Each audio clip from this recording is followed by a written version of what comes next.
My presentation is on Bloom's taxonomy of instructional objective.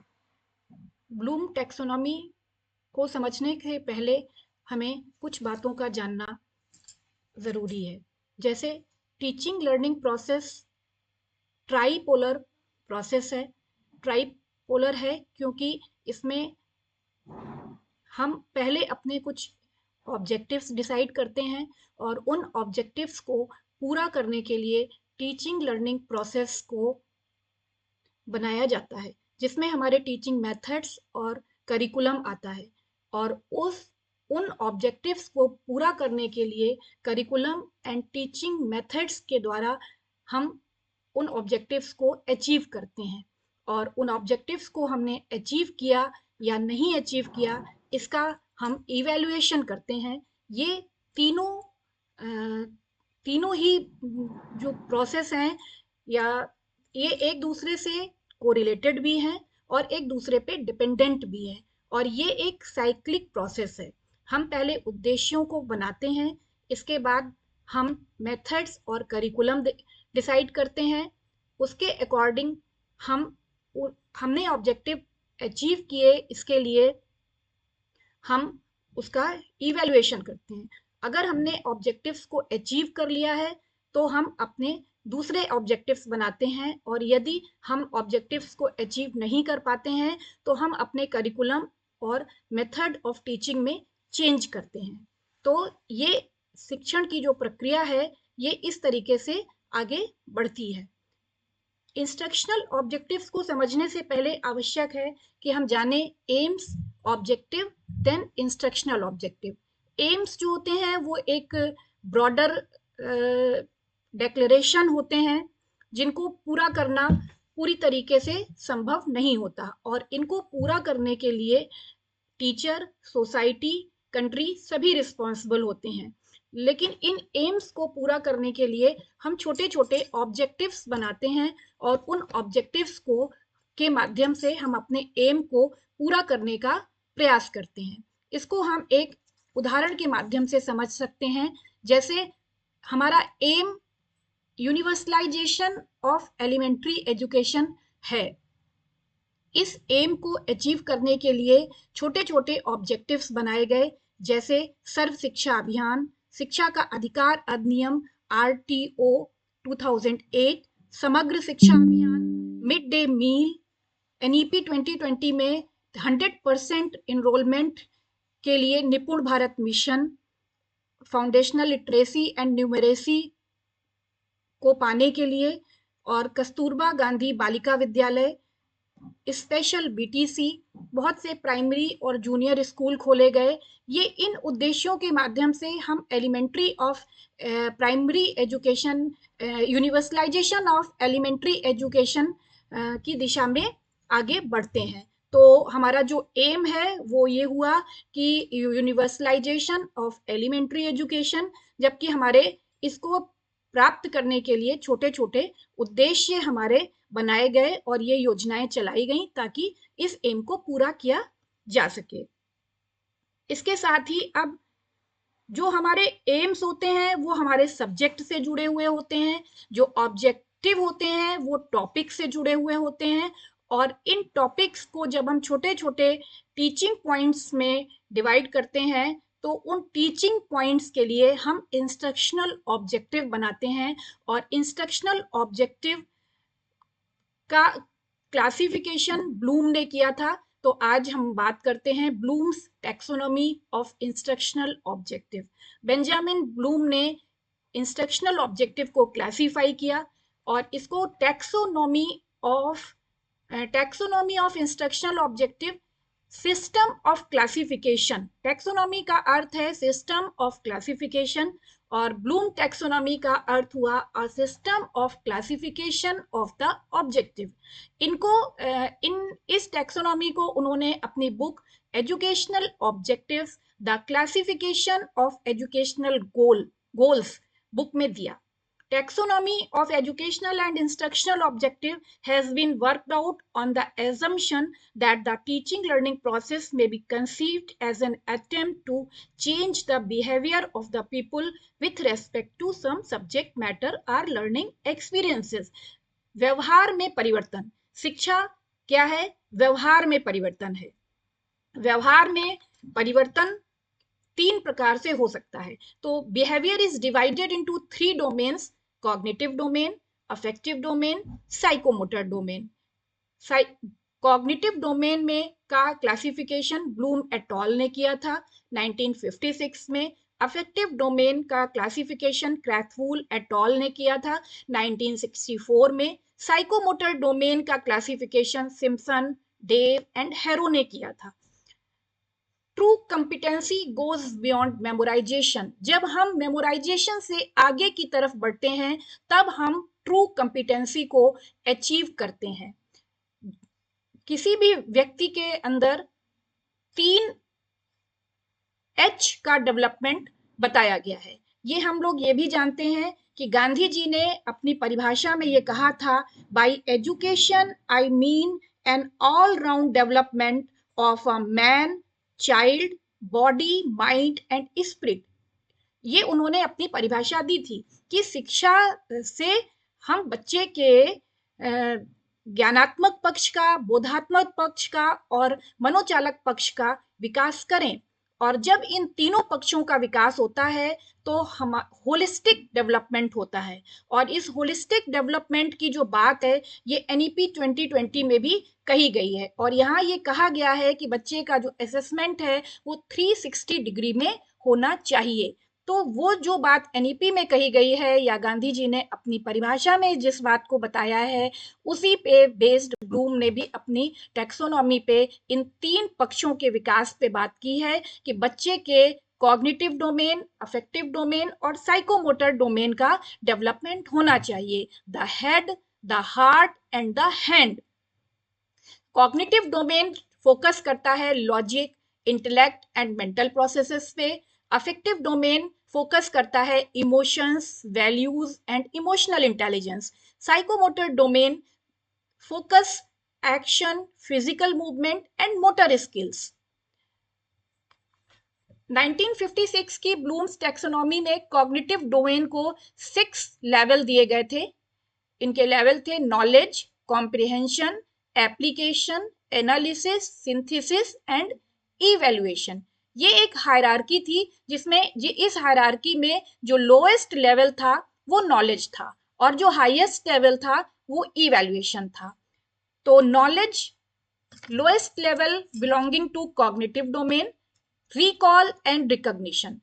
जब बच्चा किसी भी कंसेप्ट को पढ़ाए जाने के बाद उसको रिकॉल कर पाता है या रिकॉग्नाइज कर पाता है फैक्ट्स को या पैटर्न को, तो वो अपने लोएस्ट लेवल नॉलेज को अचीव करता है। Their evaluation is primarily made through a simple recall or multiple choice questions। हम सिंपल रिकॉल या मल्टीपल चॉइस क्वेश्चन से हम ये मूल्यांकन कर लेते हैं कि बच्चे ने नॉलेज के लेवल को अचीव किया या नहीं किया।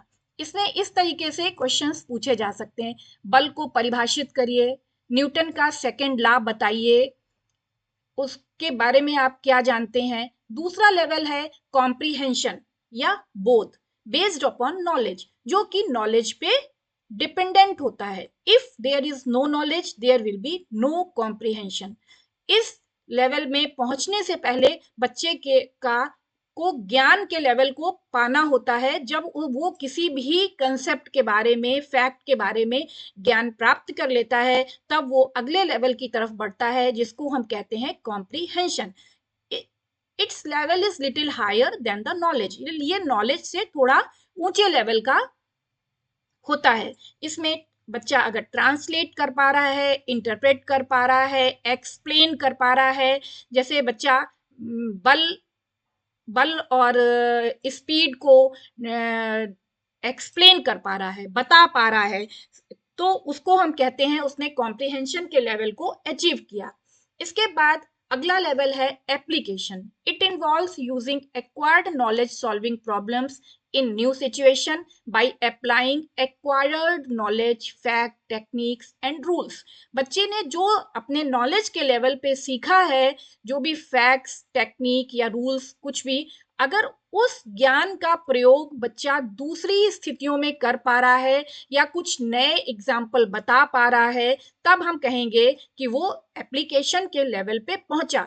मान लीजिए अगर बच्चा ये बता पाए आपको कि when a running bus stops why do we fall forward, जब एक चलती हुई बस अचानक रुकती है तो हम आगे की तरफ क्यों गिरते हैं। अगर बच्चा इस प्रश्न का उत्तर दे पा रहा है तो इसका मतलब है उसने अपने नॉलेज को अप्लाई किया अपने दैनिक जीवन में। मान लीजिए हम बच्चे को पढ़ा रहे हैं प्रकाश का परावर्तन, और बच्चे को मैंने बताया और उसके बाद बच्चा अपने दैनिक जीवन में अगर प्रकाश के परावर्तन से संबंधित कुछ और नए उदाहरण दे पा रहा है तो इसका मतलब है वो अपने नॉलेज को अप्लाई कर पा रहा है। अगर आपने बच्चे को फॉर्मूले बताए और बच्चा न्यूमेरिकल करके बता रहा है तो वो अप्लाई कर रहा है। इसके बाद अगला लेवल है analysis. Analysis of elements, analysis of relationships, analysis of organisation. बच्चा जब विश्लेषण करना सीखता है, जब वो एप्लीकेशन के लेवल को अचीव कर लेता है, तब वो आगे एनालिसिस के लेवल पे जाता है। जैसे इलेक्ट्रिक बल्ब अगर आपने बच्चे को पढ़ाया है और वो एनालाइज करके उसके डिफरेंट पार्ट्स को बता पा रहा है तो वो एनालिसिस के लेवल पे पहुंच जाता है। अगर आप बच्चे को सर्कुलेटरी सिस्टम पढ़ा रहे हैं और वो आर्टरीज और वेन्स के बीच में रिलेशनशिप बता पा रहा है तो वो एनालिसिस के लेवल पे पहुंच गया है। जब बच्चा एनालिसिस के लेवल से आगे बढ़ता है, सिंथेसिस के लेवल पे आता है, यहाँ पर it involves building a structure or pattern from diverse elements. It also refers to the act of pulling parts together to form a whole. How can we synthesize basic oxides by reacting metal with oxygen? Metal और oxygen के मिलने से basic oxides बनती हैं। अगर बच्चा ये कर पा रहा है, बता पा रहा है तो वो सिंथेसिस के लेवल पे पहुंच जाता है। और कॉग्निटिव डोमेन का लास्ट लेवल है इवैल्यूएशन, जो इस हायरार्की में सबसे ऊपर पाया जाता है। It involves presenting and defending opinions by making judgment about information, validity of ideas, or quality of work based on a set of criteria. Judgment in terms of internal evidence. बच्चा internal evidence के base पे judgement कर पाता है। scissors is the example of which kind of lever. Scissor किस तरीके का liver है, अगर बच्चा ये बता पा रहा है इसका मतलब वो इवेलुएट कर रहा है कि वो किस पार्ट में जाएगा और सीजर किसका एग्जाम्पल है। तो ये हमने अभी बात की कॉग्निटिव डोमेन के 6 लेवल्स की। ये कॉग्निटिव डोमेन के 6 लेवल्स में knowledge, comprehension, application, analysis, synthesis and evaluation. Lowest level पे नॉलेज होता है और हाईएस्ट लेवल पे इवैल्यूएशन होता है। जब आप एक लेवल को अचीव कर लेते हैं तब आप दूसरे लेवल की तरफ आगे बढ़ते हैं। अगला डोमेन है the affective domain, the forgotten dimension of learning. ये लर्निंग की फॉरगॉटन डायमेंशन है। इसको इसलिए फॉरगॉटन डायमेंशन कहा जाता है क्योंकि सबसे कम काम जो हुआ है वो अफेक्टिव डोमेन में हुआ है। अफेक्टिव डोमेन का कोर कंसेप्ट है true competency is not just about what a learner knows, it is about what they feel, what they value and how they act when unmonitored. True competency, अगर बच्चा कुछ जान रहा है तो उससे उसको नहीं आती है। जब वो क्या फील कर रहा है, किसको वो महत्व दे रहा है और किस तरीके से वो काम कर रहा है जब वो अनमॉनिटर्ड या उसको नहीं देखा जा रहा है। जैसे हमने बच्चे को अगर कुछ बताया और बच्चा हमारे ना रहने पे भी यदि फॉलो कर रहा है, इसका मतलब इंटरनली उसने उस चीज को रिसीव किया है और वो कर रहा है, तब हम ये कह सकते हैं कि उसने अफेक्टिव डोमेन को अचीव किया है। Affective domain developed by Krathwohl, Bloom and Masia 1964। This taxonomy tracks a learner's progression from passive awareness to active emotional intelligence. Affective domain के डेवलप हो जाने पर बच्चा पैसिव अवेयरनेस से एक्टिव इमोशनल इंटेलिजेंस की तरफ आगे बढ़ता है। असेसमेंट चैलेंज भी होता है अफेक्टिव डोमेन में। कॉग्निटिव डोमेन का असेसमेंट हम कर लेते हैं, recall, recognition, MCQ type questions and ऐसे type questions, short answer type questions. इन क्वेश्चंस के बेस पे बच्चे के कॉग्निटिव डोमेन का असेसमेंट किया जा सकता है। लेकिन अफेक्टिव डोमेन को मेजर करना मुश्किल होता है। It requires long term observation. जब आप एक लंबे समय तक बच्चे का ऑब्जर्वेशन करते हैं तब आप अफेक्टिव डोमेन का असेसमेंट कर पाते हैं और ये बता पाते हैं कि बच्चे ने अफेक्टिव डोमेन अचीव किया या नहीं किया। How a student moves from passive awareness to active awareness. True competency is not just about what a learner knows, it is about what they feel, what they value, and how they act when no one is watching. The affective domain includes the manner in which we deal with things emotionally, such as feelings, values, appreciation, enthusiasm, motivations, and attitudes. Affective domain की भी एक hierarchy होती है जो lowest level से highest level की ओर जाती है। इसमें receiving, responding, valuing and characterising. Receiving passive awareness होती है, the student pay attention without active involvement, listen lecture on friction. Responding active participation, the learner react to the stimulus, answers questions about cycling uphill. Attaching worth, valuing. Attaching worth, the student associates a personal value to the knowledge, recognizes friction's value in enabling walking, organizing, prioritizing values, accommodating new ideas within their own schema. Lifestyle integration, abstract knowledge becomes consistent, unpromoted behavior. यहाँ पे भी जो ये hierarchy है, जब हम एक level को अचीव कर लेते हैं तभी हम दूसरे लेवल की ओर बढ़ते हैं। मतलब रिसीविंग होने के बाद ही बच्चा रिस्पॉन्डिंग करेगा। जब वो प्रॉपर एक्टिव रिस्पॉन्सिंग या पार्टिसिपेशन करेगा, इसके बाद वो वैल्यूइंग के लेवल पे पहुंचता है। जब वो किसी चीज को वैल्यू देने लगता है तब वो अपनी वैल्यूज को प्रायोरिटी देता है, और प्रायोरिटी जब किसी भी वैल्यू को दी जाती है इसके बाद वो आपके लाइफ स्टाइल में इंटीग्रेट हो जाती है। The funnel of internalisation, receiving, responding, valuing, organising, characterisation highest level होता है। Receiving, student will be curious to know the concept of friction. बच्चे अगर क्यूरियस हैं किसी कंसेप्ट को पढ़ने के लिए तो वो रिसीव करते हैं। Student pay attention to what is being taught and receives it passively. इस लेवल पे बच्चा जो रिसीव करता है वो पैसिवली रिसीव करता है, विदाउट बीइंग गेटिंग इन्वॉल्व। वो अपने आप को इन्वॉल्व नहीं करता है। Higher levels can not be reached. अगर रिसीविंग का लेवल अचीव नहीं किया गया है तो आगे का लेवल नहीं पाया जा सकता है। इस तरीके के ऑब्जेक्टिव बनाने के लिए जो कीवर्ड्स हैं वो ask, choose, describe, follow, give, hold, identify से आप बना सकते हैं। दूसरा लेवल है अफेक्टिव डोमेन का रिस्पॉन्डिंग। बच्चा वहां पे passively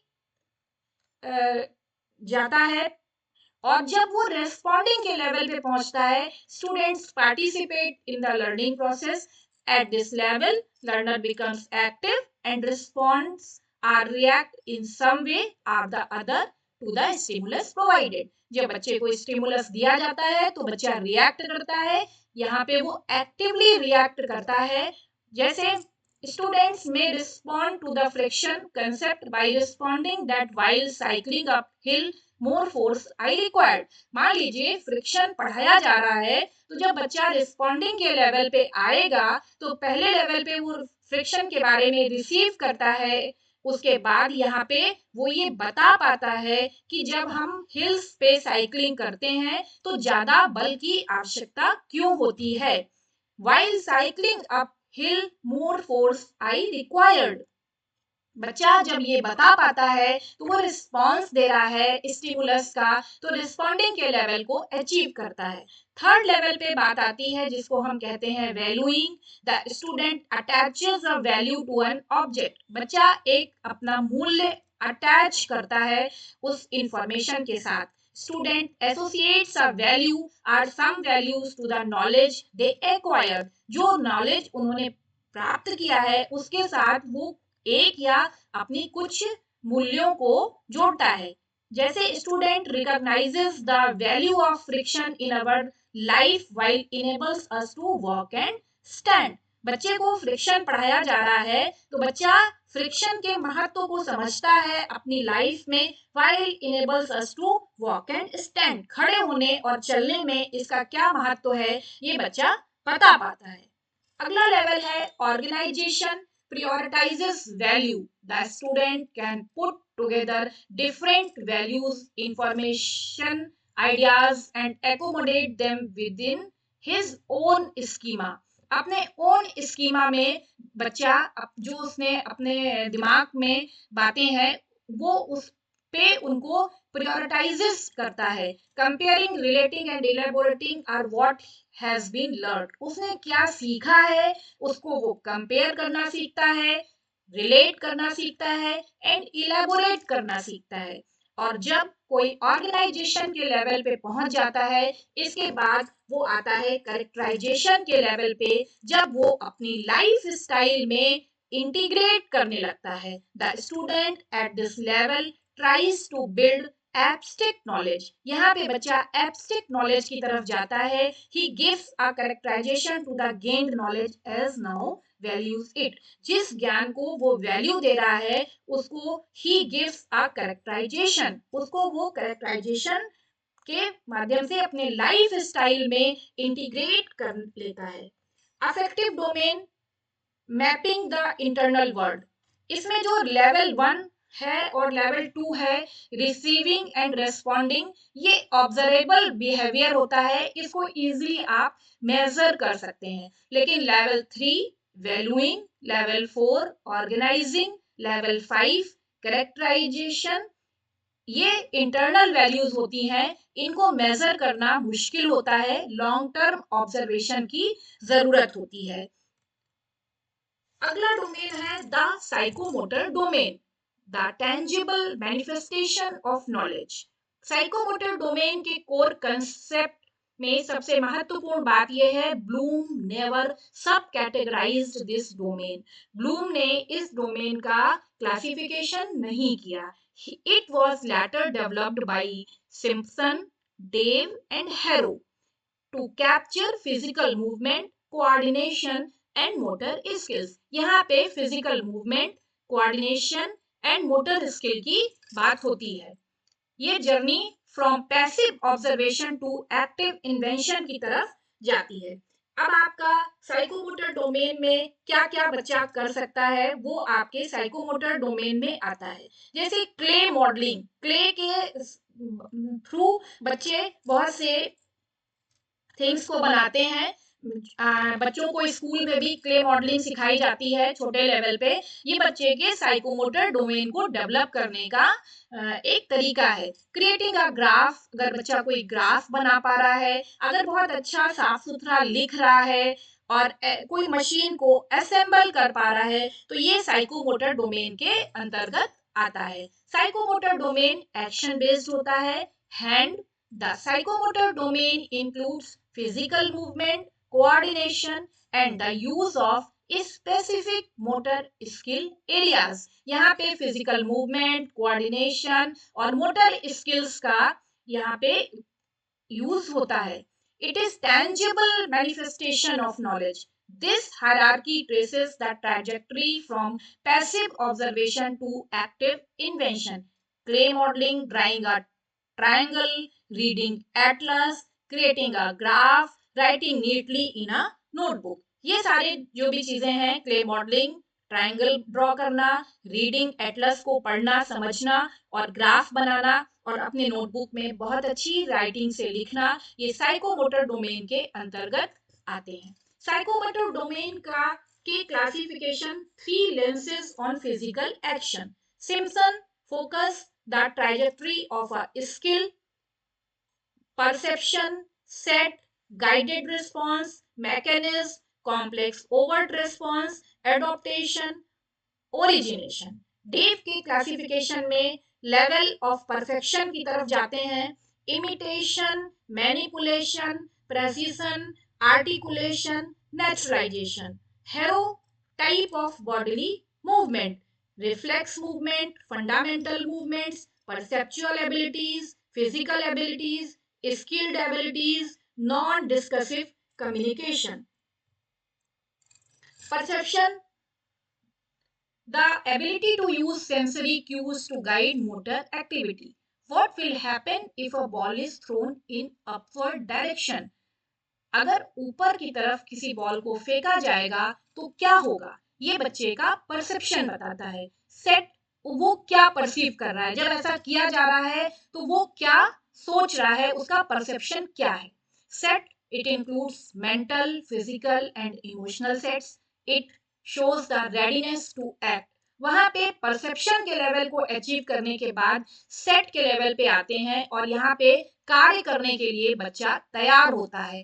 tries to imitate by throwing the ball in upward direction or by throwing balls of different masses in upward direction. अगर बच्चा ट्राई करता है इमिटेट करके कि बॉल को ऊपर फेंकने में क्या होगा, या डिफरेंट मासेस के बॉल्स को वो ऊपर फेंकता है, यहाँ पे फिजिकल एक्टिविटी इन्वॉल्व होती है।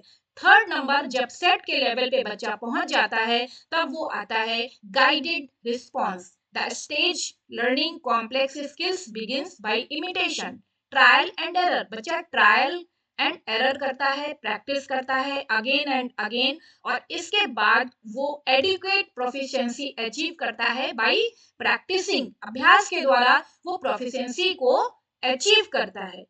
जब गाइडेड रिस्पॉन्स के लेवल पे बच्चा पहुंच जाता है, इसके बाद वो आता है mechanism. It is intermediate stage where is the learned responses have habitual. जब ट्रायल एंड एरर और कई बार प्रैक्टिस करने के बाद वो जो रिस्पॉन्स वो कर रहा है वो हैबिचुअल हो जाते हैं, and the movement can be performed with some confidence and proficiency. जब हैबिचुअली कोई व्यक्ति किसी कार्य को करने लगता है तो वो उसके अंदर कॉन्फिडेंस एंड प्रोफिशिएंसी आ जाती है। जैसे assembling different parts of a machine. अगर डिफरेंट पार्ट्स हैं मशीन के, उसको वो असेंबल कर पा रहा है तो वो मैकेनिज्म के लेवल पे पहुंच जाता है।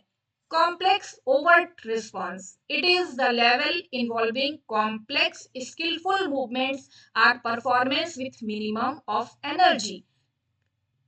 किस तरीके से competence in moving machines like car, वो कार चलाने, कैसे कार चलाने लगता है, कॉम्पिटेंसी आ जाती है। ये है complex overt response. Adaptation, when required in any specific situation, an individual can modify movement patterns. Skills are well developed and the individual can modify movement patterns to fit special requirement. अगर बच्चे ने कुछ सीखा है और वो अपने special requirement से मॉडिफाई कर पा रहा है अपने मूवमेंट पैटर्न्स को, तो ये होता है adaptation. Learning outcomes emphasises creativity based upon highly developed skill. यहाँ पे बच्चा जिस चीज के लिए किसी चीज की को बनाया जाता है, अगर कुछ उससे अलग वो उसका यूज कर पाता है तो वो क्रिएटिविटी उसकी होती है। Using any machine can be utilised in some other ways which were not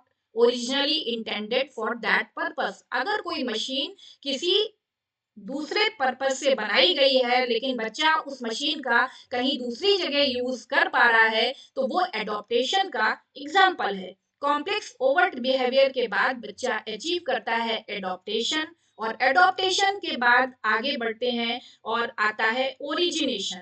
on the basis of adaptation, creative movement patterns are generated to fit in a specific situation, जो भी क्रिएटिविटी बच्चे ने की है उस क्रिएटिव मूवमेंट पैटर्न से वो एक स्पेसिफिक सिचुएशन में उसको फिट करता है, और ये साइकोमोटर डोमेन का हाईएस्ट लेवल है जो बच्चा अचीव करता है। सबसे पहले वो परसीव करता है, परसेप्शन उसका क्या है, फिर वो रिएक्ट करने के लिए तैयार होता है, रेडी होता है, और इसके बाद ट्रायल एंड एरर और इमिटेशन के द्वारा वो बच्चा उस काम को करता है।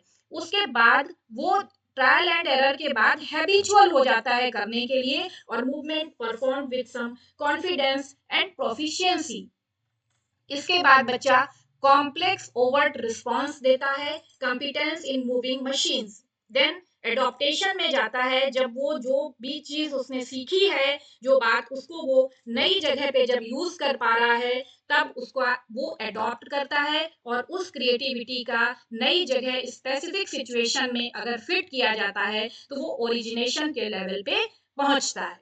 Dave's version of psychomotor domain, imitation, copying the diagram a teacher is making on the blackboard. But teacher अगर ब्लैक बोर्ड में कोई डायग्राम बना रहा है और बच्चा उसको कॉपी कर पा रहा है तो वो इमिटेशन है, इमिटेट कर रहा है। Performing experiment by following the teacher doing it in laboratory, teacher laboratory में कोई एक्सपेरिमेंट कर रहे हैं और बच्चे उनको देखकर अगर वो एक्सपेरिमेंट खुद करते हैं तो वो इमिटेशन का लेवल होता है, और जब बच्चा इमिटेशन के लेवल्स को अचीव कर लेता है तब वो आगे बढ़ता है, मैनिपुलेशन के लेवल पे जाता है। To build a model explaining the concept of action and reaction, मान लीजिए बच्चे ने एक मॉडल बनाया और वो एक्सप्लेन कर रहा है एक्शन एंड रिएक्शन को, तो ये मैनिपुलेशन है कि उस मॉडल को बना के बच्चा मैनिपुलेट कर पा रहा है, जो कंसेप्ट उसको बताया गया है एक्शन और रिएक्शन का, उसको वो मॉडल के माध्यम से समझा रहा है।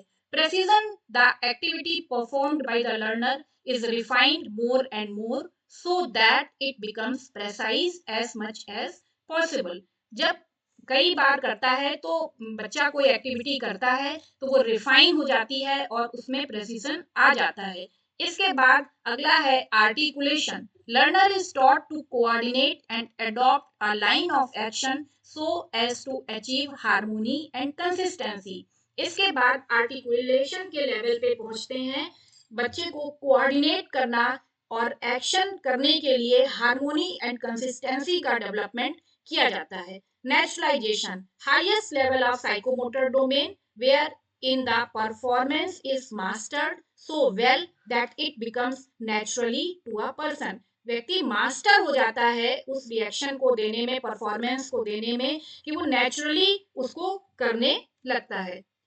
हैरो के क्लासिफिकेशन में reflex movement, involuntary actions which are not learned but some unintentionally, fundamental movements, these includes basic movements, bodily movements such as walking, sitting, holding or throwing object. Third, perceptual abilities, the abilities to perceive stimulus and then respond accordingly, such as catching an object, work according to the framework.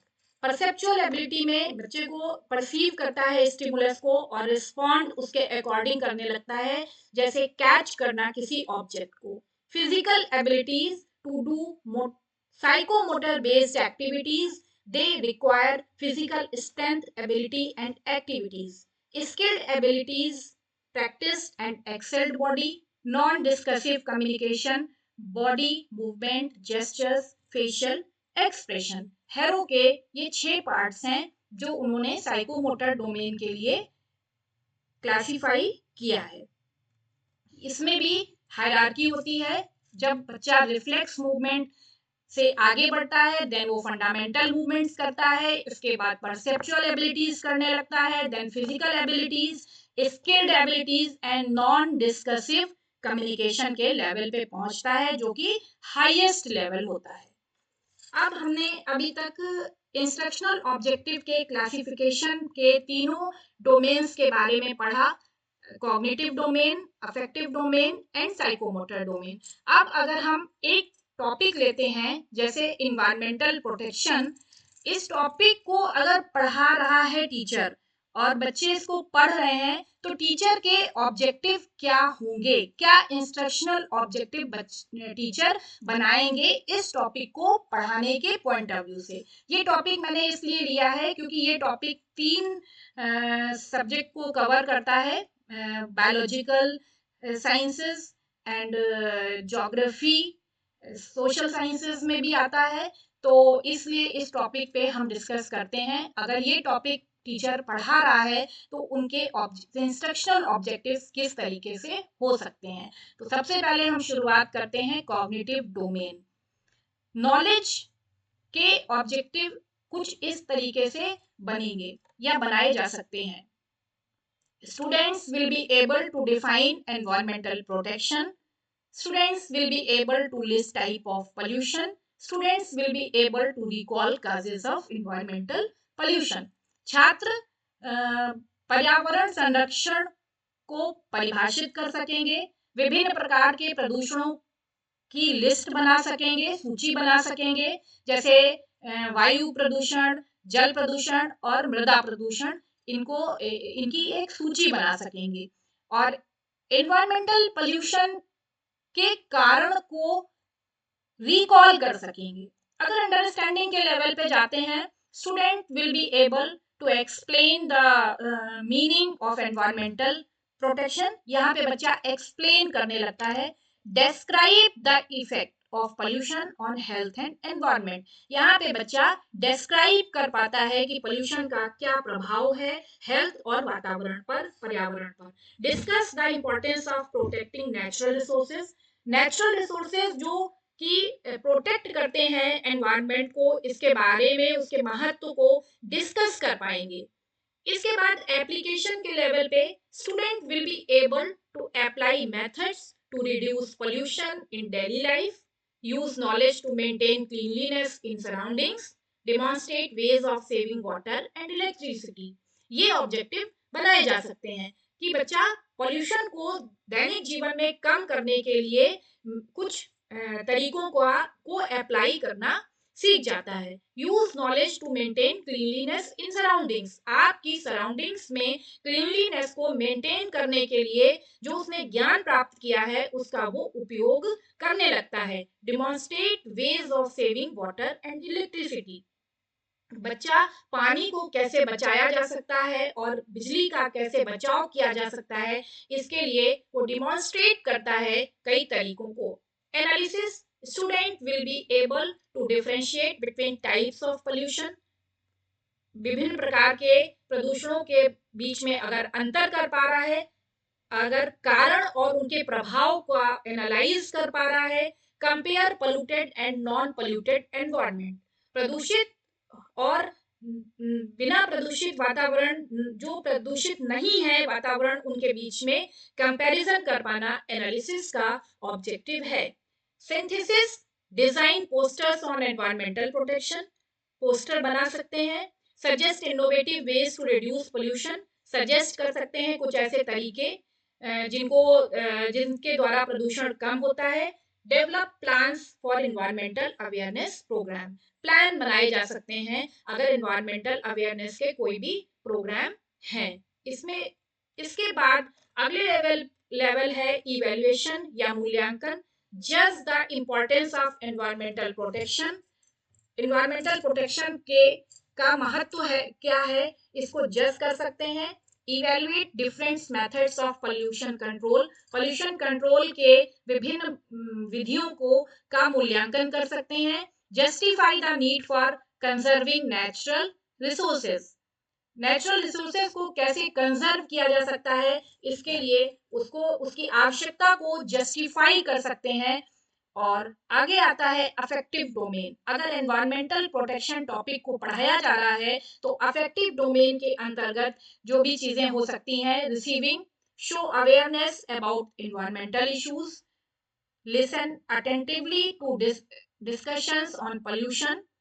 बच्चे ध्यानपूर्वक सुनते हैं, awareness उनके पास अपनी दिखाते हैं इन issues के लिए।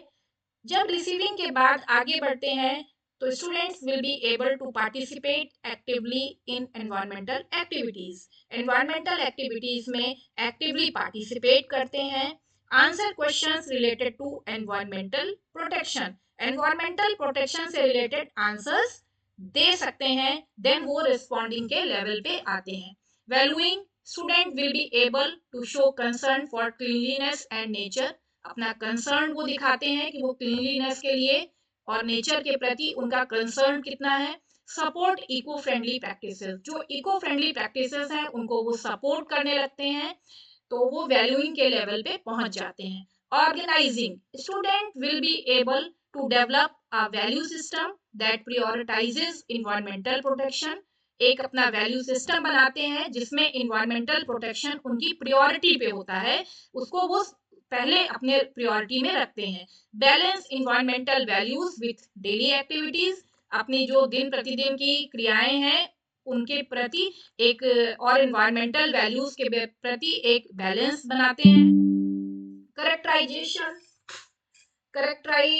student will be able to adopt eco friendly habits in daily life। Demonstrate consistent behavior toward environmental conservation।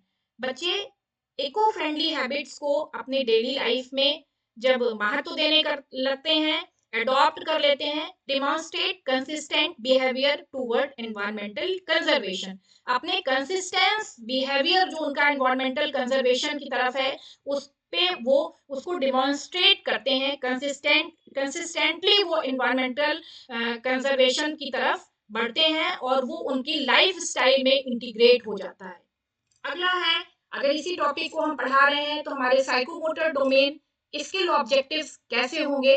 Perception, student will be able to identify sources of pollution in surroundings, अपनी surroundings में जो pollution के sources हैं उनको identify करते हैं। Recognize different types of waste, विभिन्न प्रकार के जो वेस्ट होते हैं उनको रिकॉग्नाइज करते हैं। परसेप्शन के लेवल पे पहुंचने के बाद बच्चा आता है सेट के लेवल पे। Students will be able to show readiness to participate in environmental activities, वो अपनी रेडीनेस दिखाते हैं कि वो रेडी हैं पार्टिसिपेट करने के लिए एनवायरमेंटल एक्टिविटीज में। Prepare material for cleaning and planting, वो मटेरियल तैयार करते हैं क्लीनिंग के लिए और प्लांटिंग के लिए। इसके बाद अगला पॉइंट है गाइडेड रिस्पॉन्स। अगर इसी टॉपिक को हम पढ़ा रहे हैं तो गाइडेड रिस्पॉन्सेस के अंतर्गत सेपरेट वेस्ट विथ गाइडेंस, मतलब गाइडेंस अगर उनको दिया जा रहा है तो वो वेस्ट को सेपरेट कर पा रहे हैं। Plant sapling under supervision, supervision अगर टीचर का है तो वो सैपलिंग को प्लांट कर पाएंगे, that is guided response. Mechanism, student will be able to dispose waste properly independently, बच्चे स्टूडेंट्स जो हैं डिस्पोज कर पाएंगे अगर वो वेस्ट मटेरियल को प्रॉपरली और इंडिपेंडेंटली डिस्पोज करना सीखते हैं, तो वो मैकेनिज्म का लेवल है। मेंटेन क्लीनलीनेस रेगुलरली, अगर क्लीनलीनेस रेगुलरली वो मेंटेन करते हैं तो भी वो मैकेनिज्म के लेवल पे पहुंच गए हैं। Complex overt response, students will be able to perform environmental activities efficiently, environmental activities को efficiently perform करते हैं। organize cleanliness drives, student will be able, student cleanliness drives को organize करने के लिए तैयार हो सकते हैं या ऑर्गेनाइज कर सकते हैं।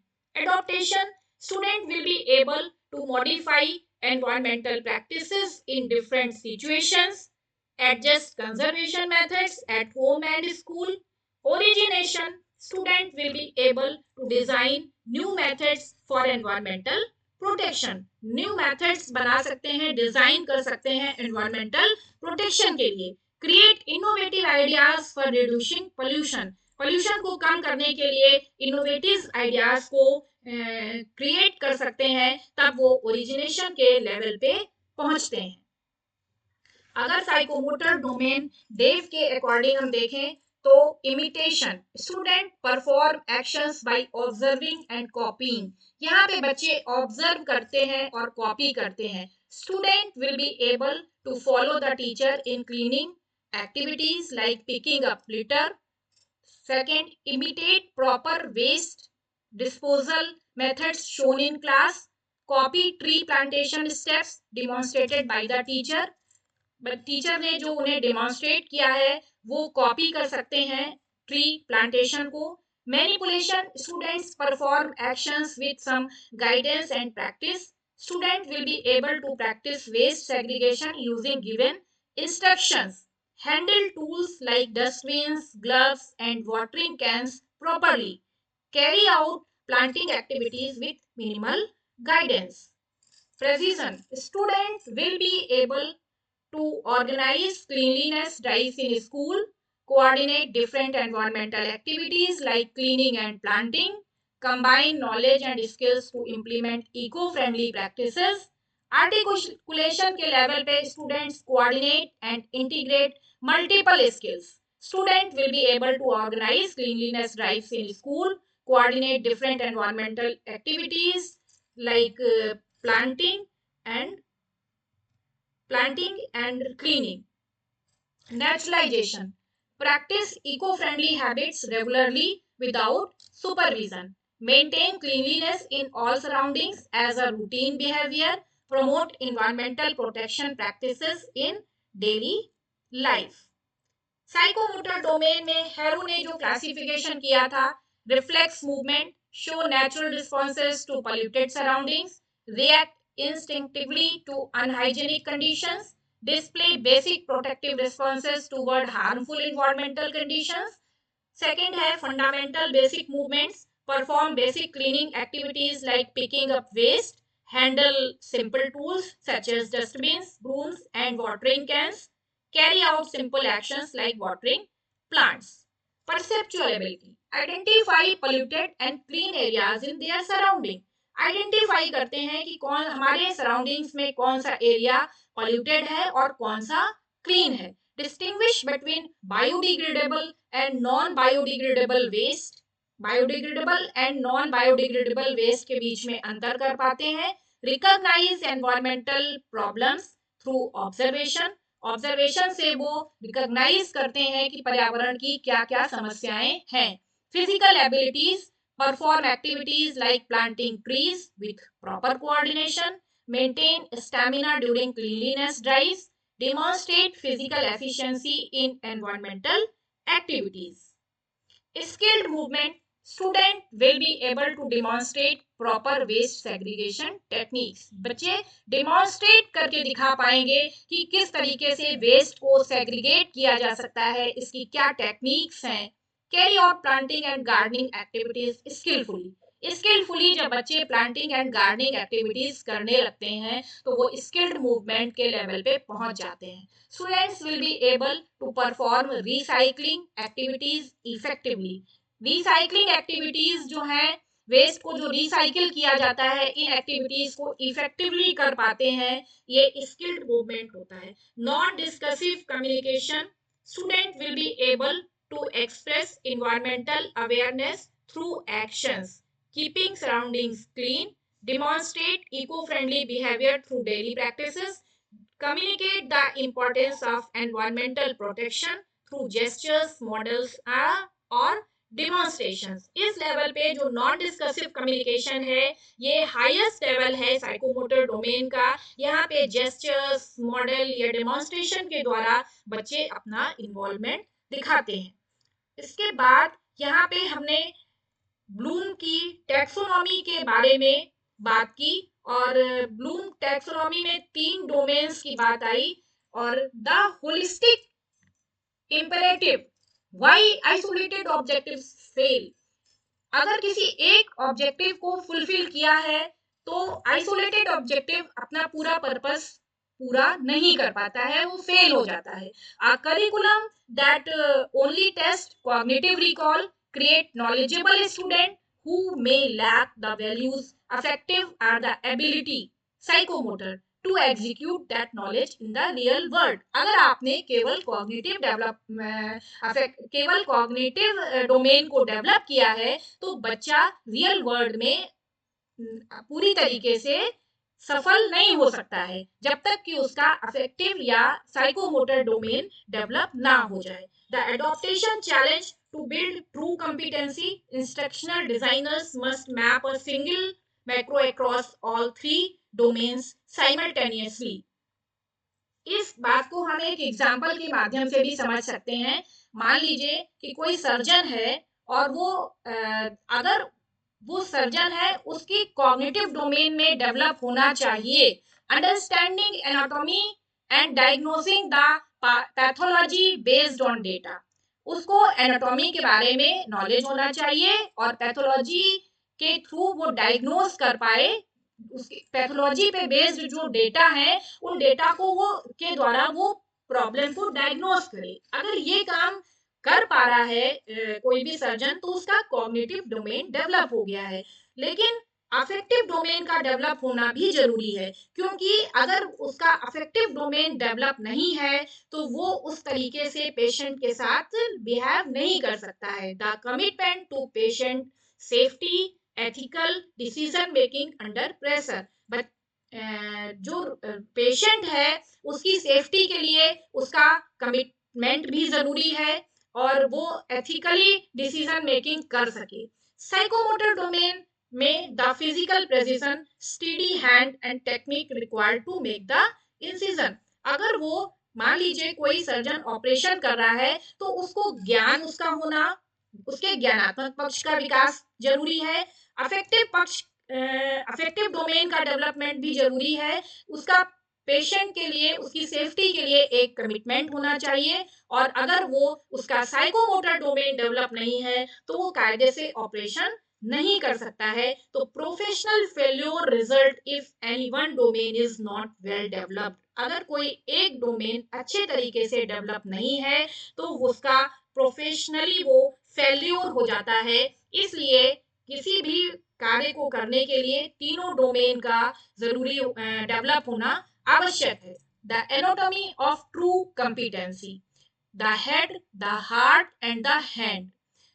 ये ब्लूम एट ऑल ने 1956 में बनाया था, क्रैथफुल ने 1964 में बनाया था, Harrow, Simpson, Dave and Harrow ने 1966 से 1972 के बीच में इस तरीके से तीनों डोमेन को बनाया।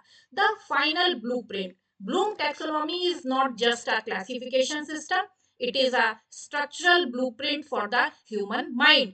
ये एक स्ट्रक्चरल ब्लूप्रिंट है, ये क्लासिफिकेशन केवल नहीं है। By designing for the head, the heart and the hand, we move beyond teaching facts, we architect holistic behaviour, capability and character. अगर इन तीनों डोमेन का हम डेवलपमेंट करते हैं तो हम we architect holistic behaviour, capability and character, तभी बच्चे का होलिस्टिक डेवलपमेंट होता है जब तीनों प्रकार के डोमेन सही प्रकार से डेवलप होते हैं। जो हमारी राष्ट्रीय शिक्षा नीति में जिस बात पे बहुत स्ट्रेस दिया गया है कि तीनों डोमेन बच्चे के डेवलप हो, 360 डिग्री पे असेसमेंट हो, वो यहाँ पे पूरा होता है। और अगर लास्ट में action verb for lesson planning, अगर आप लेसन प्लान बना रहे हैं और किसी भी टॉपिक को आप पढ़ा रहे हैं तो कॉग्निटिव डोमेन में आप जो भी उद्देश्य बनाएंगे, इंस्ट्रक्शनल ऑब्जेक्टिव, उनके एक्शन वर्ब्स हो सकते हैं डिफाइन,